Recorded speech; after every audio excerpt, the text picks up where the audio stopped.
வணக்கம், welcome to friendly catalyst with me Gopika. இந்த எபிசோட்காக நிறைய ஆர்டிகல்ஸ் ரீட் பண்ண, வீடியோஸ் அண்ட் சில டாக்குமெண்ட்ரிஸ் ரெஃபர் பண்ண வேண்டியிருந்துச்சு. அண்ட் சோஷியல் மீடியாவோட டிசைன் அண்ட் ஆர்கிடெக்சர் பற்றியும் கொஞ்சம் ரீட் பண்ணேன். எல்லாத்துக்கும் மேலே என்னையே ஒரு எக்ஸ்பெரிமெண்டல் சப்ஜெக்டாக வச்சு நான் சோஷியல் மீடியா எப்போ எதுக்கெல்லாம் யூஸ் பண்ணுறேன், எங்கே கண்ட்ரோல் மீறி யூஸ் பண்ணுறேன், என் பிஹேவியர்ஸில் என்ன மாதிரி இன்ஃப்ளூயன்ஸ் நடந்திருக்கு அப்படின்னும் ட்ராக் பண்ணி பார்த்தேன். அது கூடவே சில பேரோட எக்ஸ்பீரியன்ஸஸையும் அப்சர்வ் பண்ணி கேட்டு தெரிஞ்சுக்கிட்டேன். சோஷியல் மீடியா ஃபுல்லாகவே பேட் அப்படின்னு மட்டும் ஜென்ரலைஸ் பண்ணாமல் ரெண்டு சைட்ஸையுமே பார்க்கணும் அப்படின்ற கிளாரிட்டி எனக்கு இருந்தாலும், பெரும்பாலான சோஷியல் மீடியா பிஹேவியர்ஸ் இன்னைக்கு டே அண்ட் ஏஜில் நெகட்டிவ் சைடில் தான் அதிகமாக லீன் ஆகிறத பார்க்க முடியுது. ஸோ ஸ்டார்டிங்லேயே 4 விஷயம் சொல்லிடுறேன்.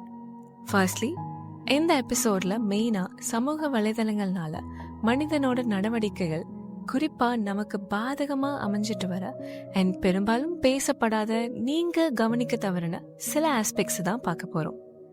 ரெண்டாவது, throughout the episode social media அப்படின்ற வேர்டை மட்டுமே நான் அதிகமாக யூஸ் பண்ணியிருந்தாலும் அந்த வேர்டுக்குள்ள YouTube, ChatGPT, quick commerce platforms like Zomato, Blinkit இது எல்லாமே இன்க்ளூட் பண்ணி தான் பேசியிருக்கேன். ஏன்னு நீங்கள் நினைக்கலாம். ஒரு சின்ன சாம்பிள் சொல்கிறேன். இன்ஸ்டாகிராமும் கம்மிங் ஃபியூச்சரில் ஒரு குயிக் காமர்ஸ் பிளாட்ஃபார்மாக மாறலாம் அப்படின்னு ப்ரிடிக்ட் பண்ணுறாங்க. இப்போவே அதுக்கான அறிகுறிகளை நீங்கள் பார்த்துருக்கலாம். And on top of that, அது இப்போ ஒரு சர்ச் இன்ஜினாகவும் மாறிட்டு வருது. நிறைய பேர் இன்ஸ்டாகிராமில் தான் நிறைய பொருட்கள் பற்றியும் நிறைய சர்வீசஸை பற்றியும் சர்ச் பண்ணுறாங்க. அண்ட் இன்ஸ்டாகிராம் மட்டும் இல்லாமல் YouTube shorts and TikTok reels, அதில் கூட ஸ்க்ராலுக்கு அடிக்ட் ஆகிறவங்க இருக்க தான் செய்கிறாங்க. Thirdly, social media addiction and அதோட இன்ஃப்ளூயன்ஸில் இருந்து வெளியில் வர முடியல. நிறைய டெக்னிக்ஸ் ட்ரை பண்ணிட்டேன், பட் அது எதையுமே வில் பவரோட என்னால் ப்ராக்டிஸ் பண்ண முடியல அப்படின்னு நினைக்கிற பர்சன் நீங்களாக இருந்தீங்கன்னா உங்களுக்கான ஒரு பதிலை கடைசியில் வச்சுருக்கேன். 4வது, லென்த்தியாக இருந்தாலும் சொல்ல வேண்டிய பாயிண்ட்ஸ் எல்லாத்தையும் லீவ் பண்ணாமல் சொல்லிடணும் அப்படின்னு தோணுனதுனால எக்ஸ்ட்ரா 10 நிமிஷம் போனாலும் பரவாயில்ல, it will be worth it அப்படின்னு எனக்கு தோணுச்சு. ஸோ அஜெண்டா கிளியராக செட் பண்ணியாச்சு. இப்போது எபிசோட்குள்ளே போகலாம். சோஷியல் டயலமா அப்படின்ற ஒரு டாக்குமெண்ட்ரி இருக்குது. ஆக்சுவலி இந்த டாக்குமெண்ட்ரி வந்து 5 வருஷம் ஆயிடுச்சு. நிறைய பேர் நீங்கள் பார்த்துருக்கலாம். பார்க்காதவங்க போய் கண்டிப்பாக பாருங்கள், நெட்ஃப்ளிக்ஸில் இருக்குது. இப்போ இதையே மென்ஷன் பண்ண வந்தனா அதில் ஒரு எக்ஸாம்பிள் சொல்லியிருப்பாங்க. ஃபர்ஸ்ட் டைம் அதை கேட்ட போல இருந்து இப்போ வரைக்கும் ஏனோ அது எனக்கு மறக்கவே இல்லை. அது என்னன்னா, social media is no longer a tool. இப்போ உங்ககிட்ட ஒரு சைக்கிள் இருக்குன்னு வச்சுக்கோங்க. அதை நம்ம ஒரு டூல் அப்படின்னு தான் சொல்லுவோம். நமக்கு தேவையானது செஞ்சுக்க நம்ம பயன்படுத்துகிற ஒரு கருவி. சோஷியல் மீடியாவும் அப்படி ஒரு டூலாக இருந்ததை மாறி இப்போ சோஷியல் மீடியாக்கான ஒரு டூலாக நம்ம மாறிட்டோம். ஏதோ ஒரு நோக்கத்துக்காகன்னு கண்டுபிடிக்கப்பட்டது இன்னைக்கு பர்பஸே இல்லைனாலும் யூஸ் பண்ணுறோம் அப்படின்ற சிச்சுவேஷனில் இருக்கோம்னு சொல்லியிருப்பாங்க. எல்லா சமூக வலைத்தளங்கள்லையுமே நம்ம 4 விஷயங்கள் தான் பண்ணுறோம். we consume, we express, we engage and we connect. நம்ம வாழ்க்கையவோ எண்ணங்களையோ வெளிப்படுத்துகிறோம், இல்லை அடுத்தவங்க வாழ்க்கையவோ எண்ணங்களையோ உள்ள எடுத்துக்கிறோம், இல்லை அப்படி வெளிப்படுத்தப்படுற தகவல்கள் கூட அல்லது மக்கள் கூட ஈடுபடுறோம். அவ்வளோதான். இந்த மாதிரியான செயலிகளோட தாக்கம் நம்ம அன்றாட பழக்க வழக்கங்களை, நம்ம செய்கிற செயல்களை எப்படி மாற்றிருக்கு, இன்ஃப்ளூயன்ஸ் பண்ணியிருக்கு, அல்லது நம்ம அதுக்கு எப்படி மாறி இருக்கோம் அப்படின்றத பற்றி பார்க்கறதுக்கு பேர் தான் social media behaviours. Totally 6 points, 6 behavioural இம்பேக்ட்ஸாக டிவைட் பண்ணியிருக்கேன். இது எந்த ஆர்டர்லேயுமே இல்லை, பட் எல்லா பாயிண்ட்ஸுமே ரிலேட்டடாக தான் இருக்கும். சில பாயிண்ட்ஸை பேசலாமா வேணாமா அப்படின்னு ரொம்ப யோசிச்சு அதை சொல்லாமல் போனால் அதுதான் என் ட்ரூ ஒப்பீனியன்னு தெரிஞ்சும் சொல்லாமல் விட்டுட்டேன்னு கில்ட்டியாக ஃபீல் பண்ணுவேன்னு தோணுனதுனால என்னோட ஈகோவையும் ஃபியரையும் கொஞ்சம் பிரேக் பண்ணி சில விஷயங்களை ஃப்ராங்காக சொல்லியிருக்கேன். ஃபுல்லாக கேட்டு முடிச்சுட்டு உங்கள் ஒப்பீனியனை ஷேர் பண்ணுங்கள். முதல் பிஹேவியரல் இம்பேக்ட், ஐடென்டிட்டி மேனேஜ்மெண்ட். அடையாளம் அப்படின்னு சொல்லுவோம். ஏற்றுக்க முடியுதோ இல்லையோ, சில நேரங்கள்ல ஒரு பெரும்பாலான நேரங்கள்ல சோஷியல் மீடியா அப்படின்றது நம்ம அடையாளத்தோட ஒரு எக்ஸ்டென்ஷனா தான் பார்க்கப்படுது. இன்னும் ரியலா சொல்லணும்னா நம்ம ஈகோ தன்னை ஸ்ட்ராங் ஆக்கிக்கிறதுக்காக இந்த சேனல்ஸை தன்னோட எக்ஸ்டென்ஷனா யூஸ் பண்ணிக்குது. இங்க நான் என்னையும் சேர்த்து தான் சொல்றேன். இது சோஷியல் மீடியால வர்றதுக்கு முன்னாடியும் கூட வேறு சில பரிமாணங்கள்ல எக்ஸஸ் ஆயிட்டே தான் இருந்திருக்கு. எக்ஸாம்பிள்ஸ்க்கு சொல்லணும்னா, ஒரு ட்ரைபுக்குள்ள இருக்கும் பொழுது உயிர் வாழ்றதுக்கான அந்த கம்யூனிட்டியோட வேலிடேஷன் தேவைப்பட்டிருக்கும். அதுக்கடுத்து ராஜாக்கள் காலத்துல மேபி பொருட்கள், தங்கம், உடுத்துற உடைன்னு இதை யூஸ் பண்ணி மனிதனோட ஈகோ பரிணாம வளர்ச்சி அடைஞ்சிருக்கலாம். இதுக்கடுத்து பார்த்தோம்னா நிறைய கடவுள், மதம் அப்படின்னு இந்த மாதிரியான பிரிவினைகள்ல அடையாளம் தேடி இருந்திருக்கலாம். அதுக்கும் அடுத்து அரசியல், கட்சி, கொள்கைகள்னு அது மூலியமா ஈகோ தன்னை உயிர் போட வச்சிருந்திருக்கலாம். அதுக்கும் அடுத்து அவார்ட்ஸ், மெடல்ஸ், பத்திரிகை, டிவி, டிராமா இந்த மாதிரி இருந்திருக்கு. இன்னைக்கு இதே தான் ஒரு லைக், கமெண்ட், ஃபாலோவர்ஸ்னு மாறி இருக்கு. பட் எப்பவும் இல்லாம இது ஏன் இன்னைக்கு ஒரு ப்ராப்ளம் ஸ்டேட்மெண்டா பேசப்படுது? ஒரு விஷயத்த அதோட பர்பஸ்க்காக நம்ம மட்டும் பயன்படுத்தும் பொழுது பிரச்சனை வர்றதே இல்லை. அதோட நோக்கம் மாறி நம்மளோட சுயத்தை, நம்ம அடையாளமே அதுல தான் இருக்கு அப்படின்னு நம்ப ஆரம்பிக்கும் பொழுது, அதோட நோக்கம் அதை விட்டு விலகும் பொழுதுதான் எந்த ஒரு விஷயமும் பொருளும் பிரச்சனையா மாறுது. இன்னைக்கு இதோட வீரியம், தட் இஸ் இதோட இன்டென்சிட்டி அதிகமா தெரியறதுக்கான காரணம், இப்போ எது எங்க நடந்தாலும் அது எல்லாமே வெளிய சீக்கிரமா ஈஸியா பேசப்படுது, பார்க்கப்படுது. என்னோட ஒரு ஃப்ரெண்ட் இப்போ இங்கிலாந்துல இருக்காரு.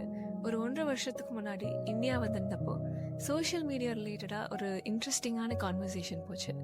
நான் அவர்கிட்ட கேட்டேன், நீங்க எப்படி இவ்வளோ இயர்ஸாவுமே சோஷியல் மீடியாவை யூஸ் பண்ணாமலே இருக்கீங்க? அதுக்குள்ள வராமலே எப்படி இருக்க முடியுது? மேபி அங்க இருக்க உங்க சிச்சுவேஷனுக்கு அதுக்கான நீட் இல்லாம இருக்கா, இல்ல ஆக்சுவல் ரீசன் தான் என்ன அப்படின்னு கேட்டேன்.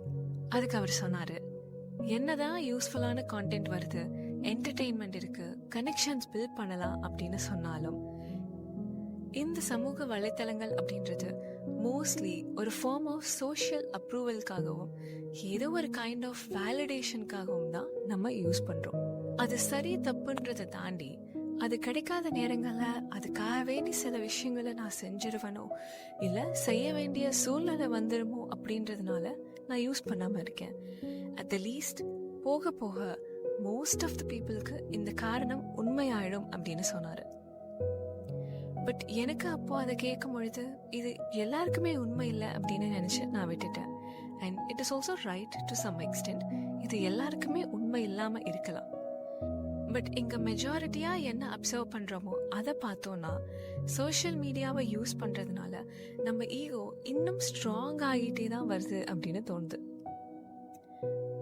இப்ப நான் அடுத்து சொல்ல போற சில ஸ்டேட்மெண்ட்ஸ் பியாலி என்னோட அப்சர்வேஷனை மட்டும் வச்சு சொல்றேன்.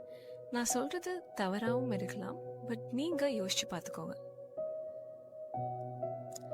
கான்டென்ட் கிரியேட்டர்ஸா இருந்தாலும் சரி, இல்ல ஜென்ரலா பிரைவேட் லைஃப் ஹேப்பனிங்ஸை ஷேர் பண்றவங்களா இருந்தாலும் சரி, யாரு லைக் பண்ணிருக்கா, எவ்வளோ லைக்ஸ் வந்திருக்கு, யாரு என்கேஜ் பண்ணிருக்கா அப்படின்றத வச்சு அந்த ஒரு பிங் அப்படின்ற சவுண்டுக்கும் நான் வர்தியா இருக்கேன் அப்படின்ற மாதிரியான மாய உணர்வை அது கொடுக்குது. சப்போஸ் என்கேஜ்மெண்ட் வராதப்போ மேபி நான் குட் அனஃப் இல்லையோ அப்படின்ற உணர்வையும் அது கொடுக்குது. இதுதான் டிஜிட்டல் அப்ளாஸ் அப்படின்னு சொல்றாங்க. ஈகோவும் நம்மள மாதிரி தான். அதுக்கு விசிபிலிட்டி இருந்தா மட்டும்தான் தன்னால நிம்மதியா சர்வை பண்ண முடியும். இல்லனா அதை அடையறதுக்கான வழிகளை அது யோசிக்க ஆரம்பிச்சிடும். நாம சோஷியல் மீடியால பண்ற சில விஷயங்களை நோட்டீஸ் பண்ணி பார்த்தோம்னா எல்லா நேரமும் வெறும் இன்ஃபர்மேஷனுக்காக மட்டும் நம்ம அதை ஓபன் பண்றது கிடையாது. ரியல் லைஃப் ரிலேஷன்ஷிப்ஸ்ல ஒரு சர்க்கிள் வரும் பொழுது அங்க கிடைக்காத அப்ரூவலை இந்த இடத்துல தேட ட்ரை பண்ணு அப்படின்னு நம்ம மைண்ட் சொல்லும். செகண்ட்லி, நம்ம ஆல்ரெடி நம்புற விஷயங்களை உறுதிப்படுத்திக்க, அதுதான் கரெக்ட் அப்படின்னு அஷ்யூர் பண்ணிக்க, அது சார்ந்த வீடியோஸை தேடி பார்க்கறது மூலமா ஈகோ தன்னை சாட்டிஸ்ஃபை பண்ணிக்குது. சரி, அப்போ இது சோஷியல் மீடியா அதிகம் யூஸ் பண்ணாதவங்களுக்கு, குறிப்பா போஸ்ட் எதுவும் பண்ணாம இருக்கிறவங்களுக்கு இந்த மாதிரி வேலிடேஷனோ இந்த ஈகோ பூஸ்டோ கிடைக்கிறது இல்லையா அப்படின்னு கேட்டா, it is also a maybe. நான் முன்னாடி சொன்ன அதே பாயிண்ட் தான் இதுக்கும் அப்ளை ஆகும். எனக்கு பிடிக்கல, ஸோ நான் போஸ்ட் பண்ணல அப்படின்னு நினைக்கிறது it is a personal choice.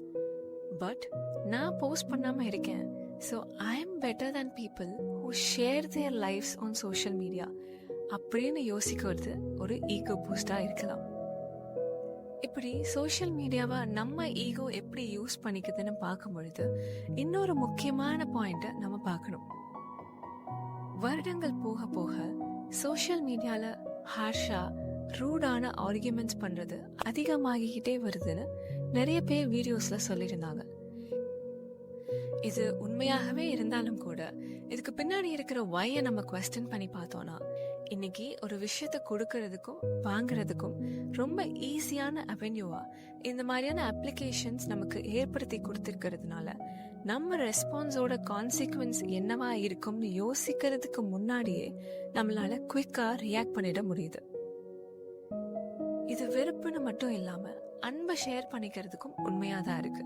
But நான் சொன்ன மாதிரி பாசிட்டிவ் ஆஸ்பெக்ட்ஸை இதோட பார்ட் 2ல நம்ம பார்ப்போம். ரெண்டாவது பிஹேவியர், எமோஷனல் கொலாப்ஸ். நம்மளோட உணர்ச்சிகளை ஆழமா உணர முடியறது இல்லை. குறிப்பா வலி தரக்கூடிய, அதிகம் பயம் தரக்கூடிய உணர்ச்சிகள் கூட அமைதியா உட்கார முடியறது இல்லை. நான் இப்ப கேட்க போற கேள்விகளுக்கு ஆன்சர் பண்ணிட்டே வாங்க. ரொம்ப கோவத்துல இருக்கும் பொழுதோ ஒரு கோவத்துல கத்தி ரியாக்ட் பண்ணதுக்கு அப்புறமாவோ, ரொம்ப சோகத்திலயோ வலியான நேரங்கள்லயோ போனை அடிக்கடி எடுத்து பார்க்கணும்னு தோணியிருக்கா? அழுக வரும் பொழுதோ இல்ல அழுதுட்டே இருக்கும் பொழுதோ இன்ஸ்டாகிராம்ல ஒரு வாட்ஸ்அப்ல என்ன இருக்குன்னு அப்படியே பார்க்கலான்னு உங்க மைண்ட் சொல்ல உடனே அதுபடி நீங்களும் ரியாக்ட் பண்ணியிருக்கீங்களா? கண்ணுக்கு முன்னாடி ஒரு பிரச்சனை இருக்கு, அதுக்கு நான் ஏதாவது சொல்யூஷன் கண்டுபிடிச்சு ஆகணும் அப்படின்னு தெரிஞ்சாலும் அது ஏதோ தானாவே சரியாயிடும், அதெல்லாம் இப்போ முக்கியமே இல்லை அப்படின்ற மாதிரி சம்மந்தமே இல்லாத வீடியோஸை பார்த்து நேரத்தை ஓட்டி இருக்கீங்களா? இதையெல்லாம் தான் எமோஷனல் எஸ்கேபிசம் அப்படின்னு சொல்லுவாங்க. அந்த அளவுக்கான பிளஷரும் நம்னஸும் நமக்கு இதுல இருந்து கிடைக்குது. நீ இப்போ ஃபீல் பண்றது உனக்கு பிடிக்கலையா? இந்த எமோஷன் ரொம்ப பெயின்ஃபுல்லா இருக்கா? டோன்ட் வரி, கொஞ்ச நேரம் என்ன ஸ்க்ரால் பண்ணி நோண்டிட்டே இருந்தனா அந்த விஷயத்த நீ கண்டிப்பா மறந்துடுவ. ஹே, ஆல்ரெடி இதுல இருந்து நீ ஒரு வாட்டி ஸ்க்ராலிங் பண்ணி நெட்ஃபிளிக்ஸ்ல ஒரு மூவி பார்த்து குவிக்கா ஒரு விஷயத்த ஆர்டர் பண்ணி தான் பெட்டரா ஃபீல் பண்ணிருக்க. பிகாஸ் என்கிட்ட இதுக்கான டேட்டா இருக்கு. ஸோ நீ அகைன் இதை ட்ரை பண்ணி பாருன்னு நம்ம பிரெயின் ரிமைண்டர்ஸ் கொடுக்க ஆரம்பிச்சிடும். நம்மளும் அவேர்னஸும் கண்ட்ரோலும் இல்லாததுனால திரும்ப திரும்ப இந்த எஸ்கேப்பிங் சேனல்ஸை யூஸ் பண்ணிட்டே இருக்கும். இந்த பேட்டர்னும் நம்ம பிரெயின்ல ஒரு முறையும் ஸ்ட்ராங் ஆகிட்டே போகுது. ஒரு விஷயத்த நம்ம நல்லா புரிஞ்சுக்கணும். இதை விட இது பெட்டர் அப்படின்னு நம்ம கண்ணுக்கு முன்னாடி ஆயிரக்கணக்கான விஷயங்கள் இருந்துட்டே தான் இருக்கும். பட் இங்க நம்ம கேட்க வேண்டிய கேள்வி, இது எனக்கு அவசியமா அண்ட் இது எனக்கு ஆரோக்கியமா அப்படின்றதுதான். நீங்க நல்லா கவனிச்சு பார்த்திருந்தீங்கன்னா தெரியும், நம்ம நிறைய நேரங்கள்ல ஸ்க்ராலிங் பண்றது நம்ம கோவத்தையும் கவலைகளையும் மறக்கிறதுக்காக மட்டுமே தான். அப்படி நம்மள டிஸ்ட்ராக்டடாவே வச்சுக்க, குறிப்பா நம்மள எப்பவுமே பிளஷர் அப்படின்ற ஸ்டேட்ல வச்சு பார்த்துக்க இங்க 1000 விஷயங்கள் கண்டுபிடிக்கப்பட்டுட்டே இருக்கு. பட் நான் முன்னாடி சொன்ன மாதிரி ஒரு விஷயம் நமக்கு ஆக்சசபிளா இருக்குன்றதுனாலயே நம்ம அதை கண்டிப்பா யூஸ் பண்ணி தான் ஆகணும்ன்ற அவசியம் இல்லை. இதை ஒரு வீடியோல கேட்டேன். இந்த காலத்து குழந்தைங்க இப்போ பேரண்ட்ஸ் கொடுக்குற அப்ரிசியேஷனை விட கேமிங் அண்ட் சோஷியல் மீடியால கிடைக்கிற ரிவார்ட்ஸை தான் பெருசா பாக்குறாங்க அப்படின்னு மென்ஷன் பண்ணியிருந்தாங்க. இது ஃபுல்லி ட்ரூன்னு என்னால நம்ப முடியல. பட் ஸ்டில் இது கம்ப்ளீட்டா ஃபால்ஸ் தான் அப்படின்னும் என்னால சொல்ல முடியல. ஏன்னா நீங்க யோசிச்சு பாருங்க, ஒரு வாட்டியோ ஒரு ரேரா ஒரு நல்ல விஷயம் பண்ணா கிடைக்கிற பாராட்டு அண்ட் அப்போ பிரெயின்ல ரிலீஸ் ஆகிற ஸ்பார்க் அப்படின்றது இன்னைக்கு டெய்லி ஒரு 10 வாட்டி 20 வாட்டி அந்த வேலை எதுவுமே செய்யாம உங்களுக்கு கிடைச்சா எப்படி இருக்கும்? அந்த அளவுக்கான ஹை லெவல் ஆஃப் டோபமைனை தான் இன்னைக்கு நீங்க ஒரு வாட்டி சோஷியல் மீடியா ஓபன் பண்றதுக்கு முன்னாடியும் பண்ணினதுக்கு அப்புறமும் ஒரு கேம் விளையாடும் பொழுதும் ஸ்க்ரால் பண்ணும் பொழுதும் கிடைக்குது. இந்த கான்டென்ட் எனக்கு வேணுமா இல்லையா அப்படின்னு யோசிக்காம நீங்க இன்ஃபைனட்டா ஸ்க்ரால் பண்ணிட்டே இருக்கலாம். நீங்க அடுத்து பண்ண போற ஸ்க்ரால்ல என்ன ரீல் வரும்னு தெரியாம இருக்கிறதுல தான் அந்த ஆக்சுவல் டோபமைன், அந்த ஸ்பார்க்கே இருக்கு. நிறைய பேர் சோஷியல் மீடியால இருக்கிற கண்டென்ட்னால மட்டும்தான் எனக்கு அந்த ப்ளஷர் கிடைக்குது, ஒரு டிஸ்ட்ராக்ஷன் வருதுன்னு நம்பிட்டு இருக்காங்க. நீங்க அந்த ஆப்போட லோகோவை பார்க்கும் பொழுதோ அதை நீங்க ஓபன் பண்றதுக்கு முன்னாடியேவோ என்ன புது கான்டென்ட் அதுல இருக்கு, இவங்க என்ன போட்டிருப்பாங்கன்னு தெரியாத அந்த அன்சர்டனிட்டி, அந்த கியூரியாசிட்டியில தான் அந்த கெமிக்கல்ஸ் ரிலீஸ் ஆகுது. பட் இதுக்காக கேம்ஸையே ஃபுல்லாக பேன் பண்ணணும், குவிக் காமர்ஸ் ஆப்ஸ் எல்லாத்தையுமே பாய்காட் பண்ணணும், அண்ட் சோஷியல் மீடியா எதுவுமே யூஸ் பண்ணக்கூடாதுன்னு நான் சொல்லலை. பாசிட்டிவான ஆஸ்பெக்ட்ஸும் அதோட யூசஸும் கண்டிப்பாக கொஞ்சம் இருக்க தான் செய்யுது. அதை நம்ம தேவைக்கு தகுந்த விதத்திலையும் தகுந்த நேரத்திலையும் யூஸ் பண்ணிக்கிறதுல எந்த தவறுமே இல்லை. இன்னைக்கு நம்மளை விடவும் இந்த செயலிகள் ரொம்ப சக்தி வாய்ந்தது அப்படின்னு மக்கள் பேசுறதோட மட்டும் இல்லாம உண்மையாவே நம்ப ஆரம்பிச்சிட்டாங்க. பட் ரொம்ப ஸ்ட்ராங்கா நான் சொல்றேன், இதை சொல்றதுனால நான் முட்டாள் மாதிரி கூட தெரியலாம், பட் இன்ஸ்டாகிராமோ நெட்ஃப்ளிக்ஸோ இல்லை சாட் ஜிபிடியோ உங்களை விட அது பவர்ஃபுல் இல்லை. பவர்ஃபுல் மாதிரி தெரியலாம், பட் இந்த நிமிஷத்துல இருந்து கூட நீங்க நினைச்சீங்கன்னா உங்களால கண்டிப்பா இந்த செயலிகளை உங்க கண்ட்ரோலுக்கு கீழே கொண்டு வர முடியும். அது எப்படி பண்ணணும் அப்படின்ற அவேர்னஸும் பிராக்டிஸும் இருந்துச்சுன்னா போதும்.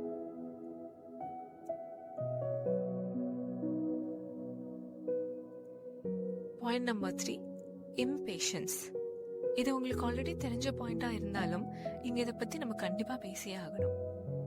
இந்த social media and quick commerce ஏரால பெரும்பாலும் எங்கெல்லாம் நம்ம பொறுமையை இழக்கிறோம் அப்படின்னு பார்த்தா, முக்கியமான வேலை இல்லாத சமயத்துல கூட வைஃபை கொஞ்சம் கட் ஆகும் பொழுது, ப்ராமிஸ் பண்ண டைமை விட 10 நிமிஷம் அந்த டெலிவரி லேட் ஆகும் பொழுது, ஒரு பேஜ் ஸ்லோவா லோட் ஆகும் பொழுது, இன்ஸ்டண்டா ஒரு கேள்விக்கான பதில் வராத போது, சாட்ல ப்ளூ டிக் வந்ததுக்கு அப்புறமாவும் ரிப்ளை வராதப்போ வர ஆங்ஸைட்டி, நம்ம சொல்றத சரியா புரிஞ்சுக்காம ஏஐ யூஸ்லெஸ்ஸான ரெஸ்பான்ஸ் திரும்ப திரும்ப தரும் பொழுது, சில பொருட்களோ மனிதர்களோ எப்பொழுதுமே அவைலபிளா இருக்கணும் அப்படின்ற எண்ணம், கொஞ்சம் லென்த்தியா பேசினாலும் கூட கவனிக்க முடியல அப்படின்னு சொல்றது, கிரியேட்டிவாவும் இருக்கணும் பட் சொல்யூஷனும் சீக்கிரமா நீ சப்மிட் பண்ணணும்னு கம்பெனிஸ் எதிர்பார்க்கிறது, இன்ஸ்டண்டா என் மூட் சேஞ்ச் ஆகணும், சீக்கிரமா இந்த பெயின் மறைஞ்சு போயிடணும் அப்படின்னு வேண்டது, இது எல்லாமே இம்பேஷன்ஸ்க்கான இப்போதைய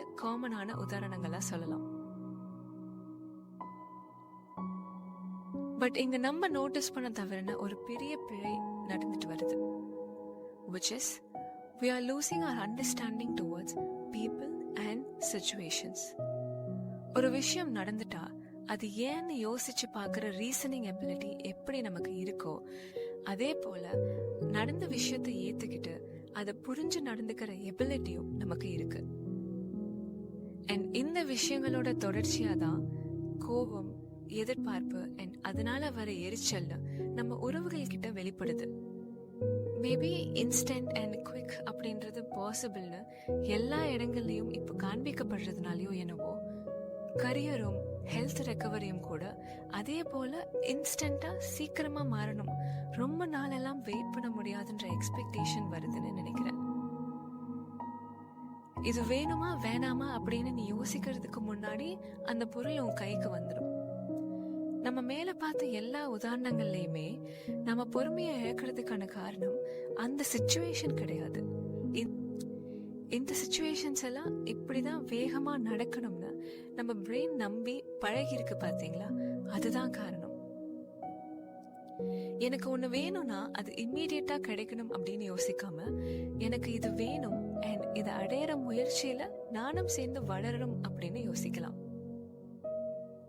4வது behavioural impact, creativity is reducing. கிரியேட்டிவிட்டியை தமிழ்ல படைப்பாற்றல், புதுமை திறன் அப்படின்னு சொல்லலாம். எப்போ கிரியேட்டிவிட்டின்னு பேசினாலும் ஜேகே அவர்கள் சொன்ன இந்த கருத்து தான் ஞாபகம் வரும். என்னை இன்னைக்கும் விழிப்போட வச்சிருக்கிற யோசிக்க வைக்கிற வார்த்தைகள்ல ஒண்ணு இது. Second hand beings. அடுத்தவங்க எண்ணங்கள்லயே வாழ்க்கைய நகர்த்துறவங்க. சில நேரங்கள்ல இன்ஸ்பிரேஷன் அப்படின்றது நமக்கு இயல்பா நடக்கும், அது தப்பில்லை. ஆனாலும் நம்மளோட சுயமான சிந்தனை, நம்மளோட சுயமான படைப்புன்னு ஏதாச்சும் இருக்கணும் இல்லையா? ரொம்ப இயல்பா இப்ப கவனிக்கப்படுற ஒரு உதாரணம் சொன்னா உங்களுக்கு புரியும். டிராயிங், வரைதல் அப்படின்ற ஆக்டிவிட்டிய நம்ம எல்லாருமே ஏதோ ஒரு கட்டத்துல செஞ்சிருப்போம். பட் இப்போ டிராயிங் அப்படின்னு சொன்னாலே அது வெறும் ஒரு ஆக்டிவிட்டி, பிடிச்சவங்க மட்டும்தான் பண்ணணும் அப்படின்ற ஒரு செயல்பாடா மாறிடுச்சு. இங்கதான் கிரியேட்டிவிட்டி அப்படின்றது காணாம போகுது. ஒரு குழந்தை தான் பார்க்கிற விஷயத்த ஒரு பார்த்த விஷயத்த பெட்டரா புரிஞ்சுக்கிறதுக்கு அதை வரைஞ்சு பார்க்கும். நமக்குள்ளுமே கூட பேச முடியாத, வெளியே காட்ட முடியாத உணர்ச்சிகள், வார்த்தைகளை டிராயிங் மூலியமா நம்ம காட்டலாம். பட் இப்போ மோஸ்ட்லி யாரை கேட்டாலுமே எனக்கு டிராயிங் வராது, எனக்கு டிராயிங் பண்ண தெரியாது அப்படின்னு தான் சொல்லுவாங்க. அது ஏன்னு நீங்க கேட்டு பாருங்களேன். அப்போ வர பதில், அந்த பர்சனை விட நான் வரையறது நல்லா இருக்காது, so I'm not good at drawing. So இங்க இன்னொருத்தங்க படைப்போட கம்பேர் பண்ணி என்ன ஜட்ஜ் பண்றதுனால தான் என்னால வரைய முடியல. இந்த டிராயிங் அப்படின்றது என்னோட பர்சனல் எக்ஸாம்பிள் இருந்து தான் நான் சொல்றேன். சின்ன வயசுல ஏதாச்சும் வரைஞ்சிட்டே கலர் பண்ணிட்டே இருப்பேன். காலேஜ் முடிச்சதுக்கு அப்புறமா தான் மெயினா இந்த கேஷுவல் டிராயிங் அப்படின்றத பண்ண நான் ஸ்டாப் பண்ணிட்டேன். பட் ஒரு நாள் ரியலைஸ் பண்ணப்போ தான் தெரிஞ்சது, டிராயிங்ல அவ்வளோ இன்ட்ரெஸ்ட் இருந்த நானே ஏன் இப்படி I am not good at டிராயிங்னு சொல்ல ஆரம்பிச்சிட்டேன்னு யோசிச்சு பார்த்தா, யாரோ ஒருத்தங்களோட டிராயிங் என் கூட கம்பேர் பண்ணும் பொழுது என்னது பெட்டரா இல்லை, ஆர்ட்னா இப்படிதான் இருக்கணும் அப்படின்ற டெஃபினேஷன் பண்ணி வச்சதுனால என் மைண்டில் அந்த செயல்பாடை நான் கம்ப்ளீட்டா ட்ராப் பண்ணியிருக்கேன். இது புரிஞ்சதுக்கு அப்புறமா தான் அகேன் எனக்கு தோணும் பொழுது டூடில் பண்றது, பெயிண்ட் பண்றது, இதெல்லாம் அகேன் செய்ய ஆரம்பிச்சேன். அந்த டைம்ல இருந்து தான் டிராயிங் அப்படின்னு மட்டும் இல்லாம எனக்கு என்னெல்லாம் தோணுதோ அதை செஞ்சு பார்க்க ஆரம்பிச்சேன். இங்கதான் கிரியேட்டிவிட்டியை பத்தி தப்பா சொல்லி கொடுத்துருக்காங்கன்னு புரிஞ்சுது. இன்னைக்கு எனக்கு போட்ரி அப்படின்றது எந்த கிளாஸஸ்க்கும் போகாம நானா கத்துக்க முயற்சி பண்ற ஒரு இன்ட்ரெஸ்டா இருக்கு. இது நான் ஸ்லோவா லேர்ன் பண்றேனா இல்ல சீக்கிரமா பெர்ஃபெக்ட் பண்ணுவேனா அப்படின்றத விட நானா கத்துக்க முயற்சி பண்ற ஒரு ப்ராசஸ்ன்றதுதான் எனக்கு எக்ஸைட்மெண்ட் அதிகமா இருக்கு. மேபி நான் ஃபியூச்சர்ல ட்ரெடிஷ்னல் பாட்டர்ஸை மீட் பண்ணி அவங்க கிட்ட இருந்து லேர்ன் பண்ணிக்கிட்டாலும் நான் என் கையால படைக்கிறத கண்டிப்பா கம்பேர் பண்ணிக்க மாட்டேன். இந்த எக்ஸாம்பிள டான்சிங், சிங்கிங், குக்கிங் எல்லாத்துக்குமே நீங்க அப்ளை பண்ணி பார்க்கலாம். நல்லா பாடுறவங்களோ இல்ல ஆடுறவங்களோ திறமையானவங்க தான் அப்படின்றத நம்ம யாரும் மறுக்க போறது இல்ல. ஆனா அவங்க மட்டும்தான் ஆட முடியும், அவங்க மட்டும்தான் பாட முடியும் அப்படின்னு யோசிக்கிறது தான் இங்க நமக்கே பாதகமா அமையுது. இந்த டிஃபரன்ஸ் தான் நம்ம புரிஞ்சுக்கணும். ஒரு அம்மா தன் குழந்தைக்கு தாலாட்டு பாடுறத உங்க வாய்ஸ் நல்லா இல்ல சோ நீங்க பாடாதீங்க அப்படின்னு நம்ம சொல்லுவோமா? சொல்ல மாட்டோம் இல்லையா? பட் இதையே தான் நம்ம நமக்கே சொல்லிட்டு இருக்கோம். யாருமே இதுக்கு முன்னாடி பண்ணாத ஒரு விஷயத்த யாருமே பண்ணாத விதத்துல பண்றதுதான் கிரியேட்டிவிட்டின்னு கிடையாது. நமக்குள்ள இருந்து நேச்சுரலா வர ஒரு லேர்னிங் டூல், ஒரு எக்ஸ்பீரியன்ஸ் டு என்ஜாய். அதுவே பிராக்டிஸ் பண்றத பொறுத்து டேலண்டா மாறுது. இதுக்கு இவ்வளோ பெரிய எக்ஸ்பிளனேஷன் கொடுத்ததுக்கான காரணம், இன்னைக்கு சோஷியல் மீடியால ட்ரெண்ட்ஸை ஃபாலோ பண்ணிட்டு போற இடைவேளையில நம்ம சுய எண்ணங்களையும் யோசனைகளையும் பாதி நேரம் மறந்துடுறோம். எந்த ஒரு விஷயத்துக்குமே இப்ப முதல் படியிலேயே ஒரு ரெஃபரன்ஸ்ன்றது தேவைப்படுது. இந்த உலகத்துக்கூட இன்டராக்ட் பண்ணவும் அதை நேவிகேட் பண்ணவும் நம்ம யூஸ் பண்ற டூல்ஸ் தான் எல்லாமே. அது உங்க ஸ்டைல்ல, உங்களுக்கு தெரிஞ்ச விதத்துல, உங்க கற்பனையை வச்சு பண்றதுல தான் உங்க கிரியேட்டிவிட்டின்றது இருக்கு. சம்டைம்ஸ் இன்ஸ்பிரேஷன், ஐடியாஸ், சஜஷன்ஸ் இதை நம்ம எடுத்துக்கலாம். ஆனா அதுல உங்களோட டச் அப்படின்றது கண்டிப்பா வெளியே வரும். இதை நீங்க புரிஞ்சுக்கும் பொழுது.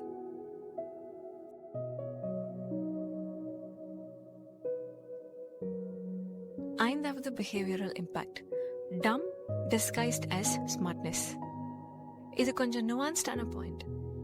இன்னைக்கு நான் நிறைய நல்ல கான்டென்ட் தான் ஃபாலோ பண்றேன் அப்படின்னு மட்டும் பெருமையா ஃபீல் பண்ணிக்கிறது பத்தாது. அதுல எத்தனை கான்டென்ட்டை நம்ம சும்மா சேவ் பண்ணி மட்டுமே வச்சுட்டு இருக்கோம், நோட்ஸ் எடுத்து மட்டுமே வச்சுட்டு இருக்கோம். அப்புறமா தேவைப்படும், நான் அப்புறமா இதை யூஸ் பண்ணுவேன் அப்படின்னு நம்ம சேர்த்து வைக்கிற பொருளும் இன்ஃபர்மேஷனையும் எந்த அளவுல நிஜமாவே நம்ம யூஸ் பண்ணி இம்ப்ளிமெண்ட் பண்ணிட்டு இருக்கோம். இந்த பிஹேவியரை எத்தனை மாசங்களா இல்ல எத்தனை வருஷங்களா நீங்க செஞ்சுட்டு இருக்கீங்கன்னு ரிஃப்ளெக்ட் பண்ணி பாருங்க. ஸ்மார்ட்னஸ் அப்படின்ற மாஸ்க் போட்டுட்டு உள்ள ஆக்சுவலி இன்னும் நம்ம டம்மான ஒரு பர்சனா ஆயிட்டே இருக்கோம். இதனால ரெண்டு விஷயம் நடக்குது. எது தேவை எது தேவையில்லை அப்படின்னு நமக்கு டிசைட் பண்ண தெரியாம போகுது. ஒரு பாயிண்ட்டுக்கு மேல எல்லாமே யூஸ்ஃபுல் தான், பின்னாடி இது எல்லாமே தேவைப்படும் அப்படின்னு நம்ம மைண்ட் சொல்ல ஆரம்பிச்சிடுது. இன்னைக்கு இருக்கிற அல்காரிதம் கிட்ட நீங்க ஒரு நாள் கூட வேண்டாம், 1 மணி நேரம் உங்க ப்ரிஃபரன்ஸ் என்னன்னு சொன்னீங்கன்னா போதும், அது ரிலேட்டடான இன்ஃபர்மேஷனை உங்க முன்னாடி வந்து கொடுத்துடும். இது தெரிஞ்சுமே கூட நான் எல்லாத்தையும் சேவ் பண்ணி வச்சுக்கணும், இல்லைன்னா இதை நான் மிஸ் பண்ணிடுவேன், இது எனக்கு திரும்ப வராதுன்னு ஏன் நமக்குள்ள அந்த பதட்டம் வருது? இது அன்சர்டைனிட்டி பத்தின அக்செப்டன்ஸ் இல்லாததோட ஒரு ஃபார்ம் ஆஃப் ரியாக்ஷன். நமக்கு தேவையான இன்ஃபர்மேஷன் தேவைப்படும் போது தேவைப்படுற விதத்துல நம்மளுக்கு கண்டிப்பா வந்து சேரும். ரெண்டாவது விஷயம், நல்ல கான்டென்ட் தான் கன்சியூம் பண்றேன் அப்படின்னு நமக்கு நாமே சொல்லிட்டு ரொம்ப நேரம் ஆல்ரெடி கேட்ட ஆல்ரெடி பார்த்த விஷயங்களையே திரும்ப திரும்ப பார்க்கும் பொழுது எங்க டைம் தான் வேஸ்ட் பண்றோம். எனக்கு ஆக்சசபிளா இருக்கு அப்படின்றதுனால மட்டுமே தொடர்பு இல்லாத இப்போதைக்கு தேவைப்படாத கண்டென்ட்டை டம்ப் பண்ணிக்கிட்டே இருக்கும் பொழுது அதை ஞாபகம் வச்சுக்கணும்னு ஃபோர்ஸ் பண்ணும் பொழுதும் தென் உண்மையா தேவைப்படுற விஷயங்கள் எப்படி நம்மளால ஞாபகம் வச்சுக்க முடியும்? நோயிங் வாட் டு கன்சியூம்ன்றது எப்படி இம்பார்ட்டன்ட்டோ அதே மாதிரி நோயிங் வென் டு ஸ்டாப் அப்படின்றதும் முக்கியமான ஒரு ஸ்கில். லேர்னிங்ல முக்கியமான ஒரு பாயிண்ட்டும் இதுதான். லேர்ன் பண்றத அப்பப்போ இம்ப்ளிமெண்ட் பண்ணி பார்த்துட்டு தென் அகைன் ரீலேர்ன் பண்ணணும். ஒரு பக்கம் நிறைய பார்க்குறோம், நிறைய டிப்ஸ் அண்ட் தியரிஸ் கேட்குறோம், பட் அதை வச்சுட்டு என்ன பண்றோம் அப்படின்றது தான் ஆக்சுவலி முக்கியம். டெய்லி மோட்டிவேஷனல் வீடியோஸ் நிறைய பார்க்குறவங்களுக்கு தான் பயம் அதிகமாகுதுன்னு ஒரு தியரி சொல்லுவாங்கல்ல, இதுவும் அந்த மாதிரி தான். ஆறாவது பிஹேவியரல் இம்பாக்ட், காக்னிட்டிவ் ஆஃப்லோடிங். நம்ம உடம்போட மூளையோட பேசிக்கான வேலைகளை ஆல்மோஸ்ட் எல்லாத்தையுமே இன்னைக்கு இயந்திரங்கள் கிட்ட ஒப்படைச்சிட்டே வரும். எந்தெந்த வேலைகளை ஏஐ கிட்ட நம்ம கேட்கலாம், எதை சோஷியல் மீடியால நம்ம பார்க்கலாம் அப்படின்ற டிஸ்டிங்ஷனை எப்படி நம்ம தெரிஞ்சுக்க முடியும்? நீங்க செய்யற மற்ற முக்கியமான வேலைகள்ல அதோட ரிஃப்ளெக்ஷன் எப்படி இருக்குன்னு கவனிச்சு பாருங்க. இந்த டிஜிட்டல் உலகத்துல நம்ம எல்லாரும் நடுவுல இருக்கிற அந்த தின் லைனை மறந்துடுறோம். அப்படி ஒரு லைன் இருக்குன்றதே தெரியாமலும் இருக்கும்.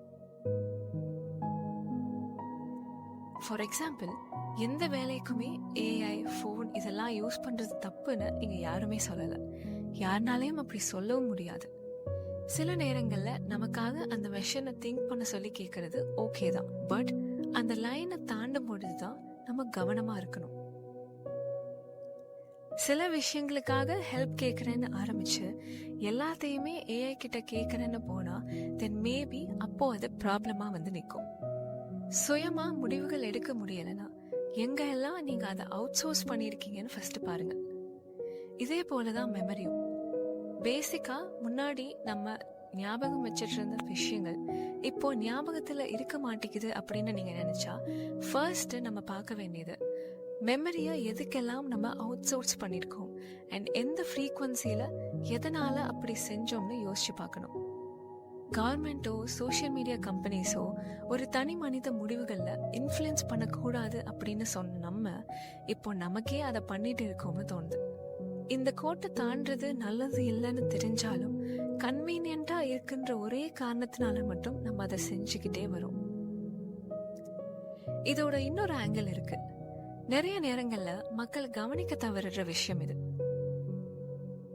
இன்னைக்கு ஆக்சுவலி என் கோல்ஸ் அப்படின்றது என்னோடது தானா, இல்ல மெஜாரிட்டி ஆஃப் பீப்புளோட டெசிஷன் ஏதோ ஒரு பயத்தினாலையும் ஃபிட் ஆகாம போயிடுவேன்ற நீர்னாலையும் அது என்னோட கோலாகவும் நான் மாத்திக்கிட்டேனா அப்படின்னு நம்ம யோசிச்சு பார்க்கணும். இதை இம்ப்ளிசிட் இன்ஃப்ளூயன்ஸ் அப்படின்னு சொல்லலாம். சைலண்டா நம்மளையும் அறியாம நமக்குள்ள போற விஷயங்களை தான் இம்ப்ளிசிட் இன்ஃப்ளூயன்ஸ் அப்படின்னு சொல்றோம். இதுக்கு எக்ஸாம்பிளா இன்னைக்கு நான் ரொம்ப காமனா அப்சர்வ் பண்ணிட்டு வர ஒரு பேட்டர்னை சொல்றேன். ரிலேஷன்ஷிப்ஸ் பத்தின வீடியோஸ் அண்ட் ரீல்ஸ் நிறைய பார்க்கறதுனால ஒரு பர்ஃபெக்டான ரிலேஷன்ஷிப்னா இதுதான், லவ்னா இப்படிதான் இருக்கணும், இத்தனை டைப்ஸ் ஆஃப் பர்சனாலிட்டிஸ்னு ஏகப்பட்ட சர்க்கிள்ஸை டிஃபைன் பண்ணி அதை நோட்டீஸ் பண்றதுனால ஈஸியா ஒரு ஹியூமன் பீயிங்கை கம்பார்ட்மெண்டலைஸ் பண்ணிடுறோம். இப்படி ஆழம் இல்லாம லேபிள் பண்ற எந்த ஒரு கான்செப்டையுமே என்னால பர்சனலா அக்செப்ட் பண்ணிக்கவே முடியல. அண்ட் இது எவ்வளோ பேரோட ரிலேஷன்ஷிப்ஸ்ல ப்ராப்ளம் உருவாக்குறதுக்கான ரீசனாவே இருக்குன்றத நான் பர்சனலி நிறைய பார்த்துருக்கேன். யாரு என்ன சொன்னாலும், ஏன் இப்ப நான் சொன்ன எல்லா விஷயங்களையுமே கூட அது உங்களுக்கு அப்ளை ஆகுமா, உங்களுக்கு அது வேணுமா, நான் சொன்னதுல ஏதாச்சும் தப்பு இருக்கா, ஏதாச்சும் நான் மிஸ் பண்ணியிருக்கேனான்னு யோசிச்சு பார்த்துட்டு அதுக்கப்புறமா உங்க பிலீஃப் சிஸ்டம்குள்ள அதை என்ட்ரி பண்ணுங்க. கொஞ்சம் டயரிங்கான ப்ராசஸ் தான், பட் ஒன்ஸ் இதை செய்ய ஆரம்பிச்சிட்டிங்கன்னா போக போக இது நம்மளோட நார்மல் ஃபில்டரிங் ப்ராசஸா மாறிடும். இன்னைக்கு சோஷியல் மீடியா அடிக்ஷனை எப்படி ஓவர் கம் பண்றதுன்றதுக்கு ஏகப்பட்ட வீடியோஸ் அண்ட் போஸ்ட்ஸை நீங்க பார்க்கலாம். Delete social media, uninstall social media, timer set பண்ணுங்க, productivity tips, techniques and what not. நானும் உங்களை மாதிரி இந்த வீடியோஸ் எல்லாம் பார்த்து கொஞ்ச நாள் சோஷியல் மீடியா யூஸ் பண்ணாமல் இருந்திருக்கேன். டைம் லிமிட் செட் பண்ணி லாக் பண்ணி வச்சுருக்கேன். நோட்டிஃபிகேஷன்ஸ் எல்லாம் ஆஃப் பண்ணியிருக்கேன். ஃபோனுக்கு பதிலாக அலார்ம் கிளாக் யூஸ் பண்ணியிருக்கேன். இது எல்லாம் செஞ்சும் கூட சில நேரங்களில் மைண்ட் அகேன் வாண்டர் ஆகி திரும்ப அந்த சைக்கிள்குள்ளே போக ட்ரை பண்ணும். வில் பவர் கம்மியாகும். அப்போ எனக்கு உண்மையாவே ஹெல்ப் பண்ணது, எவ்ரி டைம் பவுன்ஸ் பேக் பண்ண எனக்கு நிஜமா ஹெல்ப் பண்ணது அவேர்னஸ் தான். சும்மா வெறுமனே stop thinking, control your thoughts அப்படின்னு சொன்னா மட்டும் அது ஸ்டாப் ஆயிடாது. தாட்ஸை எப்படி ஹேண்டில் பண்ணணும்னு நம்ம தெரிஞ்சுக்கணும். பாதி நேரம் பிடிக்கலனா கூட நம்ம ஸ்க்ரால் பண்றதுக்கான காரணம் அந்த எமோஷனையோ போர்டமையோ எப்படி ஃபேஸ் பண்றதுன்னு நமக்கு தெரியல. ஸோ எமோஷன்ஸோட எப்படி பேனிக் ஆகாம உட்கார்றது, இன்ஸ்டாகிராம்ல ஆரம்பிச்சு சாட் ஜிபிடி வரைக்கும் இன்னும் எத்தனை அப்ளிகேஷன்ஸ், எத்தனை அப்கிரேட்ஸ் வந்தாலும் நம்ம மைண்ட்ஃபுல்லா அதை எப்படி நம்ம கண்ட்ரோல்ல வச்சுக்கலாம், எப்படி ஹேண்டில் பண்ணலாம், இது எல்லாத்தையுமே பிரசன்ஸ் இன் டிஜிட்டல் வேர்ல்ட் அப்படின்ற அப்கமிங் ஒர்க் ஷாப்ல நான் ஷேர் பண்ண போறேன். இன்கேஸ் நான் மேலே சொன்ன விஷயங்கள் எல்லாமே உங்களோட நீடா இருந்துச்சுன்னா இந்த செஷன் உங்களுக்கு ரொம்பவே ஹெல்ப்ஃபுல்லா இருக்கும். இந்த session December 26, 27 and 28 5:30 to 6:30 AM Indian standard டைம்ல நடக்கும். இதுக்கான ரெஜிஸ்ட்ரேஷன் லிங்க் இந்த எபிசோடோட டிஸ்கிரிப்ஷன்ல கொடுத்துருக்கேன். பாட்காஸ்ட் பயோலியம் இருக்கு, நீங்க செக் பண்ணி ரெஜிஸ்டர் பண்ணுங்க. நான் எல்லா ஹேக்ஸையுமே ட்ரை பண்ணிட்டேன், பட் சோஷியல் மீடியா யூசேஜை ஏனோ என்னால் கண்ட்ரோல் பண்ண முடியல, சரியாக தூங்க முடியல அப்படின்னு நீங்கள் ஃபீல் பண்ணுறீங்கன்னா ஒன்ஸ் அண்ட் ஃபார் ஆல் அதுக்கான ஆன்சரையும் சொல்யூஷனையும் இந்த 3 daysல நீங்கள் தெரிஞ்சுப்பீங்க. So come and join me. I can't say social media is bad or good because எல்லாத்தையும் மாதிரி இதுவும் ஒரு கிரே ஏரியா தான். ஸோ எப்போ யூஸ் பண்ணணும், எப்போ விடணும்ன்றது நமக்கு தெரியணும். மோர் இம்பார்ட்டன்ட்லி அது தெரிஞ்சதை ஃபாலோ பண்ணணும். நம்மளை டெய்லி கன்ஃபியூஸ் பண்ணுறதுக்கும் டிஸ்ட்ராக்ட் பண்ணுறதுக்கும் இங்கே ஏகப்பட்ட விஷயங்கள் இருக்குது அண்ட் அது இருந்துகிட்டே தான் இருக்கும். பட் அதுக்குள்ளே போகாமல் நம்மளை நம்ம தான் பாதுகாத்துக்கணும். உங்களை நீங்கள் தான் பார்த்துக்கணும். இது உங்களுக்காக உங்க குழந்தைங்களோ, பார்ட்னரோ, உங்க ஃப்ரெண்ட்ஸோ யாருமே பண்ண முடியாது. When you increase your internal awareness, then none of the external chaos will become a bother to you. And lastly, உங்ககிட்ட நான் ஒரு விஷயம் கேட்கணும். ரீசெண்ட் டைம்ஸ்ல நிறைய பேர் நம்ம பாட்காஸ்ட்டை கேட்க ஆரம்பிச்சிருக்கீங்க. ஸோ இந்த எபிசோட்லாம் உங்களுக்கு யூஸ்ஃபுல்லாக இருக்குன்னா please leave your rating and comment for the show. என்னோட ஒர்க் இன்னும் நிறைய பேருக்கு பயன்படுது அப்படின்ற ரெஸ்பான்சிபிலிட்டியில் நான் இன்னும் நிறைய எபிசோட்ஸை க்ரியேட் பண்ணுவேன். எனக்கு நீங்கள் தர ஒரு சின்ன external motivation and appreciation. Finally இந்த எபிசோட் உங்களுக்கு பிடிச்சிருந்தா உங்கள் ஃப்ரெண்ட்ஸ் அண்ட் ஃபேமிலி மெம்பர்ஸ் கூட ஷேர் பண்ணி ஒரு கான்வர்சேஷன் ஸ்டார்ட் பண்ணுங்கள். இப்படி பண்ணுறது மூலயமா நீங்கள் அவங்களோட லைஃப்பில் ஒரு கேட்டலிஸ்ட்டாக மாற முடியும். அண்ட் இந்த எபிசோடை பற்றின உங்கள் காமெண்ட்ஸை இன்ஸ்டாகிராம், இமெயில் அண்ட் லிங்க்டின் மூலமாக என் கூட நீங்கள் ஷேர் பண்ணலாம். And I will see you soon in another episode.